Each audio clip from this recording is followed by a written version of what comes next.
नमस्कार दोस्तों, मैं अंकुर उपाध्याय स्वागत करता हूं आप सभी का आपके अपने YouTube channel share market analysis में। यहां पे बात करूंगा आप सभी के साथ विप्रो के स्टॉक के बारे में। 2 दिन पहले मैंने एक रिपोर्ट शेयर करी थी आप सभी के साथ जेपी मॉर्गन की, जो कि आईटी स्टॉक्स को लेकर काफी ज्यादा नेगेटिव है और उनके टारगेट्स तो मतलब जो वो टारगेट्स दे रहे हैं वो ऐसे टारगेट हैं कि अगर आते हैं तो एक फंडामेंटली स्ट्रॉन्ग कंपनी जो खरीदने की कोशिश करता है वो तो डेफिनेटली टूट के पड़ेगा, और अगर नहीं आते हैं तो फिर भैया ऐसा डराना क्यों है। तो बहुत ज्यादा नीचे की डाउनसाइड बताइए, बट कुछ लोग मान रहे हैं कि हाँ भाई वहां तक जाएंगे ये स्टॉक्स। अभी इन सब के बारे में बात नहीं कर रहे हैं, अभी बात कर रहे हैं विप्रो के बायबैक को लेकर। इनफैक्ट आज मेरे पास कुछ कमेंट्स भी आए हैं विप्रो के स्टॉक को लेकर, और अलग अलग धारणाएं हैं लोगों की कि क्या कल शेयर गिर जाएगा, कल कंपनी हमसे खरीदेगी, कल बेच दें, क्या करें। मतलब समझ में ये बायबैक और राइट इशू कुछ ऐसे कॉर्पोरेट एक्शंस हैं कंपनी के द्वारा जो कि हर एक नॉर्मल इंसान के लिए समझना थोड़ा डिफिकल्ट हो जाता है। मैं आप सभी के साथ बहुत ही सिंपल भाषा में कोशिश करूंगा समझाने की कि ये बायबैक है क्या, कल की जो डेट है वो कितनी इंपॉर्टेंट है as a shareholder of Wipro share. तो चलिए स्टार्ट करते हैं, लेकिन उससे पहले आप सभी के साथ एक रिक्वेस्ट है, जिसने अभी तक अपना डीमेट अकाउंट ओपन नहीं किया है, लिंक डिस्क्रिप्शन में अपस्टॉक एंड पेटीएम मनी का, फटाफट जाइए डीमेट अकाउंट ओपन कीजिए, इन्वेस्टमेंट स्टार्ट कीजिए। और 30 जून से पहले जो भी अपना डीमेट अकाउंट ओपन कर रहा है, इन्वेस्टमेंट स्टार्ट कर रहा है, उसके लिए 2 ऑफर है। पहला और बड़ा ऑफर तो ये है कि आपको हमारे फंडामेंटल ऑफ इक्विटी मार्केट का कोर्स का लिंक एग्जैक्टली फ्री मिलेगा, और दूसरा ये है कि यार अपस्टॉक जैसा बड़ा नाम आप अपने साथ जोड़ रहे हो, सिंपल। अब आते हैं वापस से टॉपिक पे, विप्रो।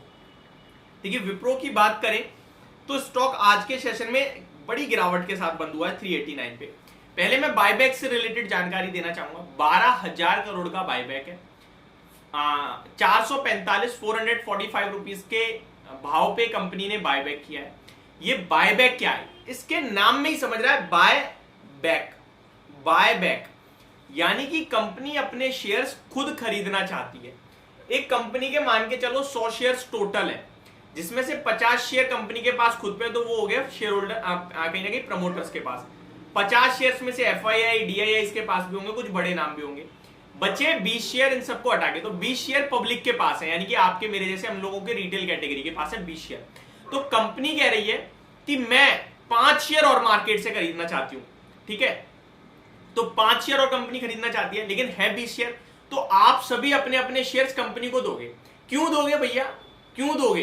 क्योंकि कंपनी आपको कुछ ऑफर कर रही है। फॉर एग्जांपल अभी 390 का भाव है, अब मैं आपसे कहूं कि भाई मेरे को कल स्टॉक को बेच दो 440 रुपए पे, आप तो बेच दोगे ना। तो इसीलिए कंपनी ने क्या किया है, कंपनी ने आपको 11-12% का प्रीमियम दिया है। 445 रुपीज के लेवल्स पे कंपनी शेयर होल्डर से अपने शेयर्स खुद खरीदेगी। अब ऑब्वियस सी बात है, आप ओपन मार्केट में अगर 390 चल रहा है, 395 का बिड लगा के बेचने की कोशिश करो, नहीं बिकेगा, क्योंकि बायर ही नहीं बैठा। लेकिन कंपनी बैठ जाएगी बाय करने 445 पे। अब सवाल ये उठता है कैसे कंपनी को बेचा जाएगा और कौन कौन बेच पाएगा। तो सबसे पहले मैं आपको बताना चाहूंगा कि अब जिनके पास भी विप्रो के शेयर्स हैं, बस वही बेच सकते हैं कंपनी को 445 के भाव पे, और कोई नहीं बेच पाएगा। क्यों? क्योंकि भैया कल रिकॉर्ड एक्स डेट है, तो अभी तक जिसने खरीद रखे हैं, जिसके पास भी शेयर्स हैं, वही एलिजिबल है। रिकॉर्ड डेट शो करेगी आपको 16 जून की, यानी कल की। तो अब आपको डायरेक्टली समझ में आ जाना चाहिए कि जिसने ले लिया वही एलिजिबल है। तो पहला क्राइटेरिया होता है एलिजिबिलिटी का, किसी भी चीज में पार्टिसिपेट करने के लिए एलिजिबिलिटी इंपॉर्टेंट है। तो एलिजिबल अब वही है जिन्होंने आज खरीद लिया या कल से खरीद के बैठे हुए, जिनके पास भी शेयर्स हैं वो एलिजिबल है। अब अगर कल खरीदोगे, परसों खरीदोगे, कुछ वो एलिजिबल नहीं है, वो नॉर्मली शेयर को ट्रेड कर रहे हैं, सिंपल, ठीक है। एलिजिबिलिटी हो गई। अब कंपनी एक विंडो ओपन करेगी जहां पे कंपनी कहेगी कि हमारी ये कहीं ना कहीं ये डेट है ओपनिंग की और ये डेट है क्लोजिंग की, जैसे आईपीओ आता है। उस डेट पे आपको अपने शेयर्स कंपनी को देने हैं। कंपनी एक रेशो तय करेगी और उस रेशो के हिसाब से कंपनी खरीदेगी। फॉर एग्जांपल कंपनी कहते हैं कि 100 शेयर्स अगर आप हमें देते हो तो 100 के सामने हम 10 शेयर्स खरीदेंगे।